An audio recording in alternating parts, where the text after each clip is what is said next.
에베소서 1장 20절부터 23절 말씀, 이 말씀을 우리 다 같이 한 목소리로 합독을 하시겠습니다. 신약 성경, 제가 가지고 있는 성경은 310쪽에 있는데요. 에베소서 1장 20절부터 23절 말씀, 다 같이 한 목소리로 합독하시겠습니다. 그의 능력이 그리스도 안에서 역사하사 죽은 자들 가운데서 다시 살리시고 하늘에서 자기의 오른편에 앉히사 모든 통치와 권세와 능력과 주권과 이 세상뿐 아니라 오는 세상에 일컫는 모든 이름 위에 뛰어나게 하시고 또 만물을 그의 발 아래에 복종하게 하시고 그를 만물 위에 교회의 머리로 삼으셨느니라. 교회는 그의 몸이니 만물 안에서 만물을 충만하게 하시는 이에 충만함이니라. 아멘. 다시 한번 읽겠습니다. 그의 능력이 그리스도 안에서 역사하사 죽은 자들 가운데서 다시 살리시고 하늘에서 자기의 오른편에 앉히사 모든 통치와 권세와 능력과 주권과 이 세상뿐 아니라 오는 세상에 일컫는 모든 이름 위에 뛰어나게 하시고 또 만물을 그의 발 아래에 복종하게 하시고 그를 만물 위에 교회의 머리로 삼으셨느니라. 교회는 그의 몸이니 만물 안에서 만물을 충만하게 하시는 이에 충만함이니라. 아멘. 오늘 읽은 20절부터 23절 말씀에서 바울은 그리스도와 교회의 관계를 찬송하고 있습니다. 그리스도와 교회의 관계가 어떤 관계인가 하는 것을 보여주고 있습니다. 물론 바울은 교회에 대하여 서신서 여러 군데에서 말하고 있지만 특히 에베소서에서 두드러지게 교회론을 다루고 있습니다. 그 가운데 오늘 본문 1장 20절부터 23절에 있는 이 말씀에서 바울은 그리스도와 교회의 신비로운 관계를 설명하고 있습니다. 바울이 말하고 있는 그리스도와 교회의 관계는 어떤 관계인가? 오늘 본문 말씀을 통해서 교회에 관한 이해를 여러분들이 돈독하게 세우시기를 바라고 또 교회가 우리들에게 어떤 의미가 있는가를 살펴보면서 큰 은혜를 받으시기를 축원합니다. 먼저 20절부터 22절 상반절을 보면은 그리스도에 대해서 말씀을 해주고 있습니다. 20절의 문장을 보면 문장 주어가 그의 능력입니다. 여기서 그는 누굴까요? 여기서 그는 17절에 나오는 우리 주 예수 그리스도의 하나님입니다. 우리 주 예수 그리스도의 하나님이 문장 주어인데 그 주어가 20절, 21절까지 계속되고 있는 것을 보게 되지요. 말하자면 하나님의 능력입니다. 하나님의 능력이 그리스도 안에서 역사하셨다 이렇게 말씀해 주고 있습니다. 어떻게 역사하셨을까요? 하나님의 능력이 그리스도 안에서 역사하신 내용은 첫째로 죽은 자들 가운데서 그리스도를 살리셨다 하는 겁니다. 예수 그리스도의 부활이 저절로 되어진 것이 아니라는 거죠. 하나님의 어마어마한 능력이 십자가에 죽어 장사 지낸 바 된 예수 그리스도를 부활시키셨다고 하는 겁니다. 그리고 하나님의 능력이 그리스도를 하나님 당신의 오른편에 앉히셨다고 되어 있습니다. 하나님의 오른편은 어떤 것일까요? 하나님의 오른편은 가장 존귀한 것입니다. 모든 권세와 영광을 초월한 곳입니다. 만물이 그분 아래에 있는 곳입니다.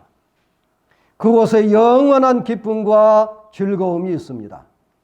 시편 16편 11절을 보면은 주의 앞에는 충만한 기쁨이 있고 주의 오른쪽에는 영원한 즐거움이 있나이다. 그렇게 찬송하고 있는 것을 보게 됩니다. 주님의 오른쪽에 영원한 즐거움이 있다는 거죠. 영원한 기쁨과 영원한 즐거움이 있는 것이 하나님의 오른편이다 하는 것입니다. 시편 110편 1절을 보면은 내가 내 원수들로 내 발판이 되게 하기까지 너는 내 오른쪽에 앉아 있으라 하는 말씀을 우리가 읽을 수가 있습니다. 너는 내 오른쪽에 앉아 있으라. 여기서 너는 메시아를 가리키는 말씀입니다. 하나님의 오른편은 메시아가 앉으실 것이라고 하는 것으로 그렇게 시편 기자는 하나님을 찬송하고 메시아를 찬송하고 있는 것을 보게 됩니다. 하나님의 능력이 그리스도를 당신의 오른편에 앉히신 이유는 뭘까요? 그게 21절에 나옵니다. 모든 이름 위에 뛰어나게 하시기 위하여서 하나님 오른편에 그리스도를 앉히셨다는 겁니다. 모든 이름은 어떤 이름입니까? 모든 통치와 권세와 능력과 주권입니다. 통치와 권세와 능력과 주권. 우리가 얼른 볼 때에는 이게 무슨 말일까 싶지요. 세상의 권력과 권세를 가리킨 것 같기도 합니다. 그렇지만 학자들에 의하면은 후기 유대교에서 유래된 용어들인데요. 천사들, 말하면은 착한 천사들도 포함이 되고 악한 천사들도 포함이 되는 그런 말들을 말하자면 영적인 실제들을 가리켜서 통치와 권세와 능력과 주권으로 그렇게 표현을 했었던 것 같습니다. 말하자면 우리 주님께서는 하나님 오른편에 앉아 계시는데 모든 영적인 존재들, 말하자면 악한 천사나 또는 착한 천사를 막론하고 모든 영적인 존재들 위에 초월해 계신다라고 하는 것을 여기에서 보여주고 있습니다. 이렇게 바꾸어서 말을 할 수 있는데요. 하나님은 지옥에 있는 모든 마귀들, 하늘에 있는 모든 천사들, 그리고 땅 위에 있는 모든 왕과 권력자들, 그들이 저항할 수 없는 권세를 우리 주 그리스도에게 주셨다 하는 것입니다. 그래서 하나님께서는 영적인 실제들이나 혹은 세상적인 권력자들보다도 월등한, 말하자면 뛰어난 권세를 가지고 계시다라고 하는 것을 그렇게 표현하고 계신 거죠. 나아가서 하나님의 능력은 그리스도를 이 세상뿐만 아니라 오는 세상에 일컫는 모든 이름 위에 뛰어나게 하셨다고 되어 있습니다. 여기서 세상이라고 하는 것은 공간적인 의미의 코스모스가 아니라 시간적 의미의 아이온을 가리키는데요. 이 말을 바꿔서 말한다면 이 세대와 오는 세대라고 바꾸어서 말을 할 수가 있습니다. 이 세대는 어떤 세대냐면 메시아가 오실 때까지를 가리키고 오는 세대는 메시아가 오신 이후를 가리킵니다. 메시아가 오실 때까지는 현세를 가리킨다면 메시아가 오신 이후의 세대는 내세를 가리킨다라고 볼 수 있겠죠. 말하자면 하나님의 능력이 그리스도를 현세뿐만 아니라 내세에서도 모든 이름 위에 뛰어나게 하셨다고 하는 겁니다. 말하자면 영적인 실제나 물질계에 있는 모든 권력자들보다도 월등하게 뛰어나실 뿐만 아니라 이 세대뿐만이 아니라 오는 세대, 현세뿐만이 아니라 내세까지도 우리 주 예수 그리스도는 월등하게 뛰어나시다라고 하는 것을 이렇게 표현하고 있죠. 이처럼 하나님의 능력은 만물을 그의 발 아래 복종하게 하셨습니다. 만물을 그분 발 아래 복종하게 하셨다. 누가 그렇게 복종하게 하셨습니까? 하나님의 능력이 그리스도의 발 아래 만물로 하여금 복종하게 하셨다 하는 것입니다. 22절 말씀을 보면은 교회라고 하는 단어가 나오는데 이 그리스도와 교회와 어떤 관계가 있는가 하는 것을 22절에서 잘 보여주고 있습니다. 먼저 교회라고 하는 말은 에클레시아라고 하는데 이 에클레시아는 밖으로부터 부르다, 말하자면 어디로부터 불러내다 그런 뜻입니다. 이 말은 본디 고대 그리스에서 정치적 혹은 법적인 결정을 내릴 때에 소집된 시민들의 총회를 가리킨다고 했답니다. 초대교회는 이 말을 가져와서 그리스도를 구주로 고백하는 모든 이들의 모임, 그 모임을 가리키는 말로 사용한 거죠. 이 모임이 그리스도와 신비로운 연합을 이루고 있다고 하는 것을 오늘 본문 성경에서 가르쳐주고 있습니다. 말하자면 그리스도를 구주로 고백하는 모든 이들, 그것이 곧바로 교회인데 그 교회가 그리스도와 신비로운 관계를 맺고 있다는 겁니다. 어떻게 신비로운 연합을 이루고 있을까요? 오늘 22절 하반절을 보면 그를 만물 위에 교회의 머리로 삼으셨다 이렇게 되어 있습니다. 여기서 그는 그리스도입니다. 그리스도를 만물 위에 교회의 머리로 삼으셨다 하는 거예요. 이 말은 교회론에서 매우 중요한 말입니다. 교회의 머리가 그리스도시라는 겁니다.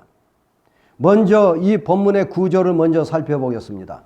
그를 만물 위에 교회의 머리로 삼으셨다. 만물 위에가 교회를 수식할 수도 있고요. 만물 위에라고 하는 말이 머리를 수식할 수도 있습니다. 그래서 만물 위에 있는 교회 혹은 만물 위에 있는 머리라고 읽을 수 있는데 이 두 마디 다 의미는 같습니다.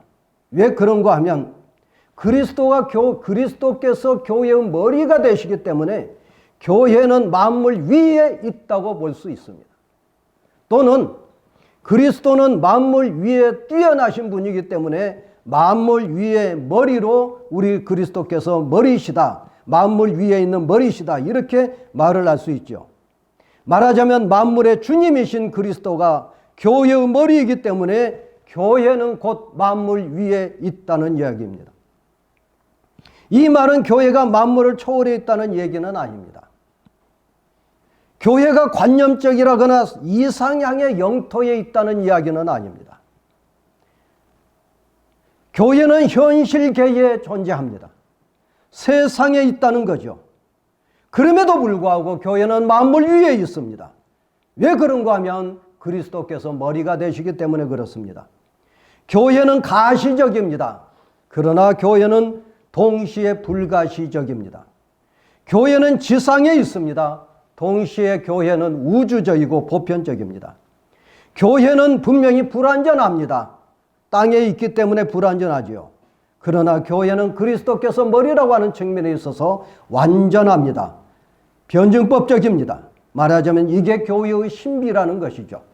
불완전하면서 동시에 완전한 것, 지상적이면서 동시에 우주적인 것, 가시적이면서 동시에 불가시적인 것, 이게 바로 교회라고 하는 신비로운 신비성을 가지고 있는 교회라는 이야기입니다.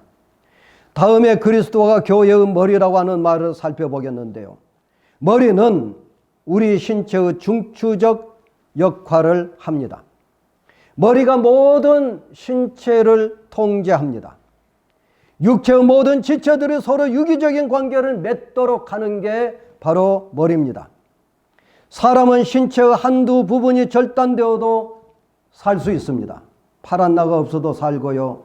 다리 하나가 없어도 삽니다. 의족을 끼우기도 합니다. 심장을 인공심장으로 바꿀 수도 있습니다. 간을 다른 사람의 간으로 이식할 수도 있습니다. 그러나 머리가 절단되면 사람은 생존할 수 없습니다. 교회도 마찬가지라는 거죠. 한두 지체가 절단되거나 마비돼도 그리고 제 역할을 못한다고 해도 교회는 존속하고 유지할 수가 있습니다. 그러나 교회의 머리가 되신 예수 그리스도께서 계시지 않는다면 교회는 더 이상 교회가 아닙니다. 교회로서 유지되거나 존속할 수 없다는 겁니다. 심층적으로 좀 더 생각해 보겠습니다. 그리스도가 교회의 머리라고 말씀을 드렸잖아요. 그것은 그리스도가 교회의 주권자라고 하는 말씀입니다. 민주주의 국가에서 주권은 국민으로부터 나온다. 이거는 헌법 제1조에 나온 이야기입니다. 그렇죠? 대한민국은 민주공화국이다. 주권은 국민으로부터 나온다 하는 겁니다. 그러나 교회의 주권은 교인이 아닙니다. 교회의 주권은 그리스도에게 있습니다. 그래서 교회에서 민주주의라고 하는 말을 사용하면 절대로 안 되는 거죠. 교회에서 민주주의라는 말을 사용하면 그리스도를 모욕하는 것이고 그리스도의 교회라고 하는 것을 거부하고 부인하는 말이 됩니다. 그렇지만 교회에서 민주적인 방법을 사용합니다. 보십시오. 예수님께서 부활승천하신 이후에 제자들이 가룟 유다 대신에 마띠아를 제비 뽑아 선출했습니다. 이거는 선출이죠. 이건 명백히 민주적 절차를 적용한 겁니다. 민주적 절차를 통해서 하나님의 뜻을 찾는 거죠. 그러나 그것을 민주주의라고 한다면 마띠아를 선출한 것이 하나님의 뜻이 아니라 제자들의 구성원들의 뜻이 되는 것입니다. 비록 민주적 절차를 통해서 하나님의 뜻을 찾는다 하더라도 그것을 민주주의라고 말을 하지 않는다는 겁니다. 그는 하나님께서 지명하신 것을 민주적 절차를 통해서 확인한다는 그런 의미가 있는 거죠. 요약해서 말씀을 드리면 교회의 주권이 누구에게 있습니까?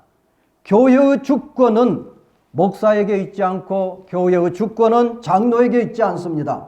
교회의 주권은 교인들에게 있지 않습니다. 교회가 교인들로부터 시작이 되던 목사가 개척을 했던 교회는 하나님께서 자기 피로 사신 하나님의 교회입니다. 따라서 하나님께서 그리스도를 교회의 머리로 삼아 주셨으니 교회의 주권은 그리스도에게 있는 겁니다.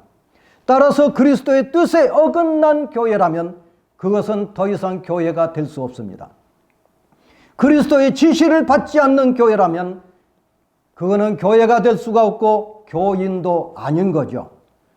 그리스도의 말씀을 외면한다면 교회의 지체가 될 수가 없습니다. 교회는 그리스도의 몸입니다. 23절을 보면 교회는 그의 몸이니 그랬습니다.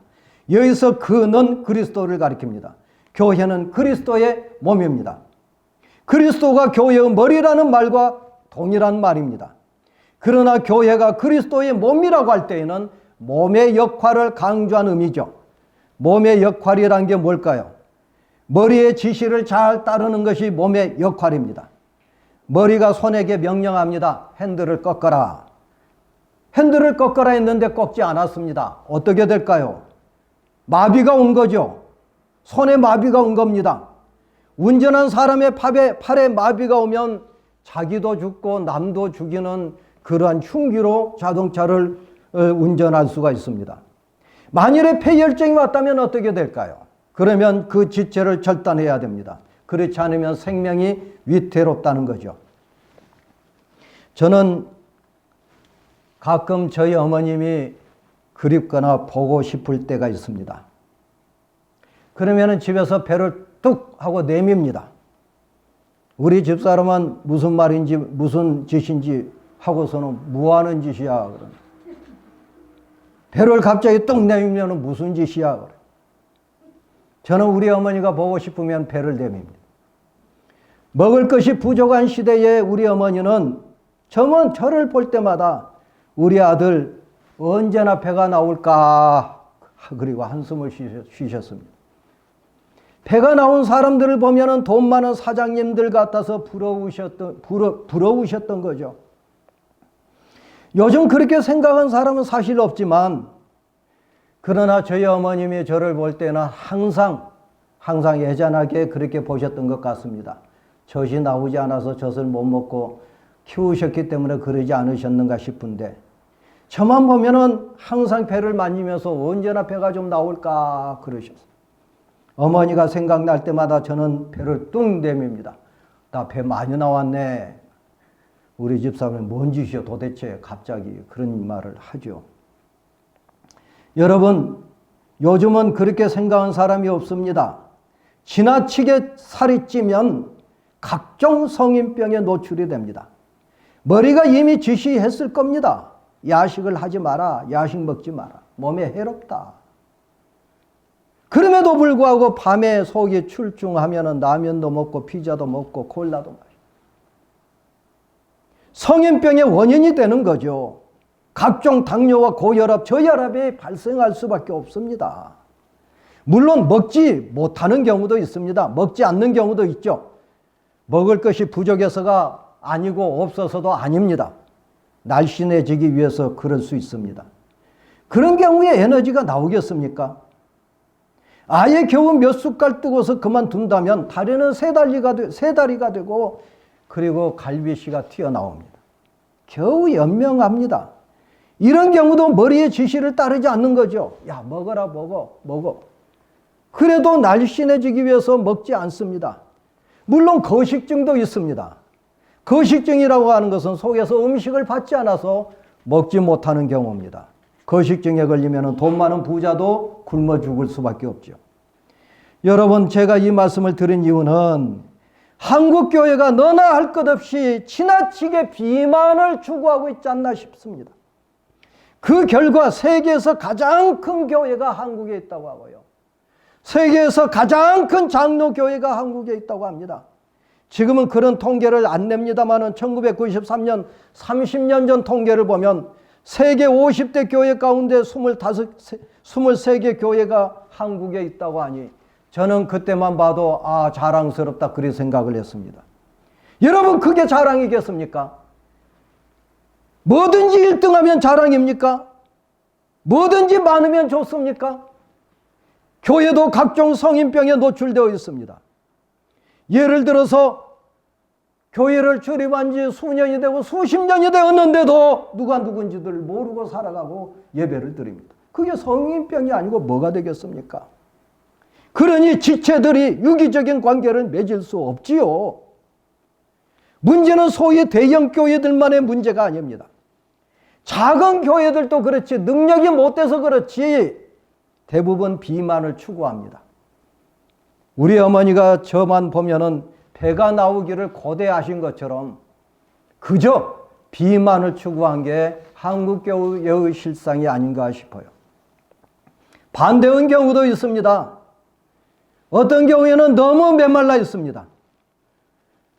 먹을 것이 없어서 그런지 하여튼 교회가 바싹 말라서 문을 닫기 직전인 교회도 참 많습니다. 숨이 끊어질 교회가 얼마나 많은지 모릅니다. 여러분, 지나치게 한쪽만 발달한 기형적인 교회도 있습니다. 다리가 없고 손만 있다거나 한 손은 있는데 다른 손은 마비가 왔다거나 한쪽 팔만 길고 다른 쪽은 짧다거나 한쪽 다리는 길고 다른 쪽 다리는 지나치게 짧다고 한다면 여러분, 그 사람을 우리가 어떻게 보겠습니까? 건강하다고 하겠습니까? 한쪽은 근육질인데 다른 한쪽 손은 허약하다. 문제가 있지 않겠습니까? 우리 몸이 균형이 잡혀야 하는 것처럼 교회도 역시 균형이 잡혀야 합니다. 우리 교회가 남녀 성비율이나 남녀노소의 비율, 중직과 일반 성도 간의 균형이 맞아야 되는 거예요. 모든 목사님들이 대부분 동의합니다만은 교회는 300명 이내가 가장 적합하고 아름다운 교회다라고 말을 하는데 동의합니다. 이상적인 교회라는 거죠. 이 사실에 대부분 동의함에도 불구하고 목회자들과 교인들은 그럼에도 불구하고 기형적인 비만을 추구하고 기형적인 비만 교회만 바라보고 있습니다. 그것을 성장이라는 말로 포장을 합니다. 왜 그럴까요? 거기에는 사람의 성취라고 하는 게 개입되어 있습니다. 개인의 성취를 위한 집단이 되었다라고 하는 얘기죠. 그것으로 만족하고 그것으로 위로를 받습니다. 그게 하나님의 교회가 되겠습니까? 목사의 성취 수단이 됐다거나 아니면 장로들의 성취 수단으로서 교회가 성장했다라고 한다면 그건 성장이 아니고 기형이라고 볼 수가 있을 겁니다. 여러분, 교회의 머리는 그리스도입니다. 교회는 그리스도의 몸입니다. 각 지체는 오로지 그리스도의 영광만을 위해서 추구해야 되고 존재해야 됩니다. 지체가 자신의 영광을 추구하면 자신도 죽게 되고 전체 몸을 죽이게 되는 결과를 가져옵니다. 나의 영광이 아니라 오로지 그리스도의 영광. 머리가 되시는 그리스도의 영광을 위해서 교회는 존재해야 된다고 하는 겁니다. 그게 곧바로 교회입니다. 23절을 마지막으로 보겠습니다. 교회는 그의 몸이니 만물 안에서 만물을 충만하게 하시는 이의 충만함이니라. 만물 안에서 만물을 충만하게 하시는 이분이 누굴까요? 그리스도죠. 그런데 23절에서 문장 주어는 교회로 바뀝니다. 교회가 문장 주어가 되는 겁니다. 말하자면 만물을 충만하게 하시는 이가 충만하게 한 것이 뭔가? 교회인 거죠. 그리스도께서 충만하게 하시는 이가 충만하게 하시는 그 기관이 곧바로 교회라고 하는 겁니다. 그리스도는 교회의 머리고 교회는 그리스도의 몸입니다. 나가서 그리스도는 교회 안에 계십니다. 교회 안에 계시기 때문에 교회에 내재하시는 그리스도로 말미암아 교회는 충만하게 되어야 됩니다. 그리스도로 말미암아 충만한 교회, 아름답고 복된 교회가 아닐 수가 없죠. 건강한 교회를 두고 하는 말입니다. 골로새서 3장 16절 말씀 보면 그의 영광의 풍성함을 따라 그의 성령으로 말미암아 너희 속사람을 능력으로 강건하게 하시오며 속사람을 능력으로 강건하게 하시다. 강건한 교회, 건강한 교회, 충만한 교회인 줄로 믿습니다.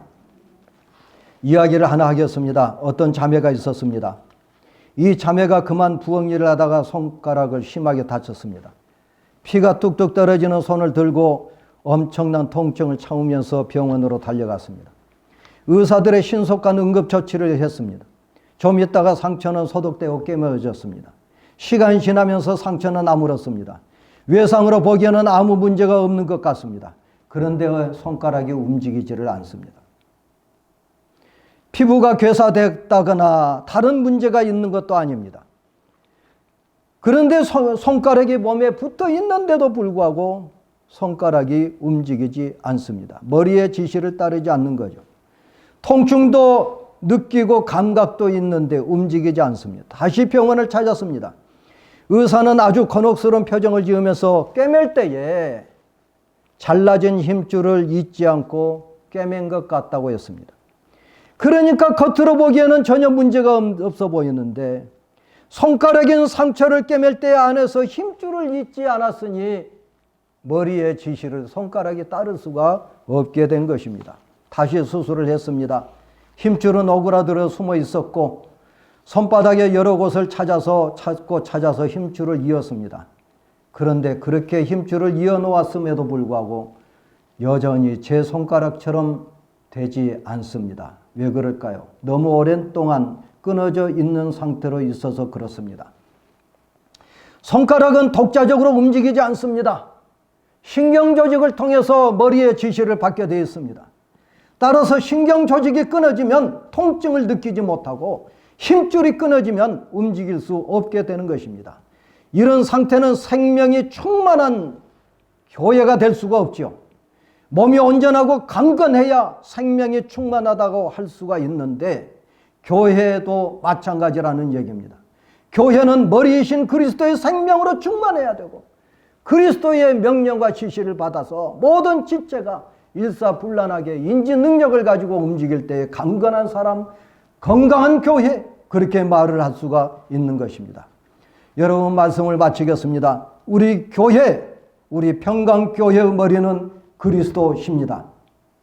이 점에 있어서 그리스도와 각 지체는 수직관계인 것을 우리가 알아야 되겠습니다. 교회의 주권은 그리스도에게 있습니다. 누구도 교회에서 자신의 주권을 행사할 수 없습니다. 그리스도가 교회의 주인이십니다. 이 관계에서 지체들은 그리스도의 지시를 따라야 되고 그리스도의 말씀에 순종하고 복종해야 됩니다. 그리스도의 통제를 받아야 된다는 것이죠. 만일에 그렇지 않는다면 이미 괴사가 되었거나 폐혈증이 나타나서 그대로 방치하면 온 몸이 죽어가는 것처럼 위기에 처해질 수도 있습니다. 우리 교회는 그리스도의 몸입니다. 이 점에 있어서 각 지체들은 수평적인 관계에 있습니다. 몸에 붙어있는 모든 지체들은 소중하지 않는 것 지체가 없습니다. 몸의 지체 가운데서 소중하지 않는 지체는 그 어떤 것도 없습니다. 손톱 하나도 매우 중요한 존재입니다. 그것 하나 불편해도 온몸이 불편합니다. 지체들 가운데 하나만 없어도 온몸이 불편하고 고통스럽습니다. 불구가 된 거죠. 따라서 각 지체들은 서로 소중하게 여겨야 합니다. 서로 보살펴야 됩니다. 서로 튼튼실하게 도와주고 권면하고 보살펴 주는 것이 필요하다는 겁니다. 눈은 귀를 돕고 귀는 입을 도와야 합니다. 손은 발을 돕고 발은 손을 도와주어야 합니다. 여러분, 그리스도의 말씀에 순종하고 복종하십시오. 교회 안에서 각 지체들끼리 서로 도우며 협력하는 우리 평강교회가 되시기를 주의 이름으로 축원합니다. 우리 교회가 그리스도의 생명으로 충만한 건강한 교회, 참으로 하나님께서 보시기에 좋았더라 아름다운 교회가 되시기를 축원합니다. 은혜로우시고 자비로우신 아버지 하나님, 우리 평강교회의 머리는 우리 주 예수 그리스도이신 것을 고백합니다. 우리 평강교회는 그리스도의 몸이신 것을 고백합니다. 은혜로우시고 자비로우신 아버지 하나님, 머리에게만 영광을 돌리게 하여 주시고 각 지체들이 일사불란하게 머리의 지시를 받아 순종하고 복종하면서 건강한 삶을 누리는 우리 교회가 될 수 있도록 역사하여 주시옵소서. 자비로우시고 은혜로우신 아버지 하나님, 우리 서로 돕고 도우면서 참으로 각 지체로서의 역할을 잘 감당할 수 있게 하여 주시옵시기 원하옵고 간구하옵나이다. 영광은 오직 그리스도에게, 그리고 모든 일과 책임은 우리가 짊어지고 십자가를 짊어지고 나아가는 우리 평강교회가 되게 하여 주시옵소서. 감사합니다. 예수님 이름으로 기도하옵나이다. 아멘.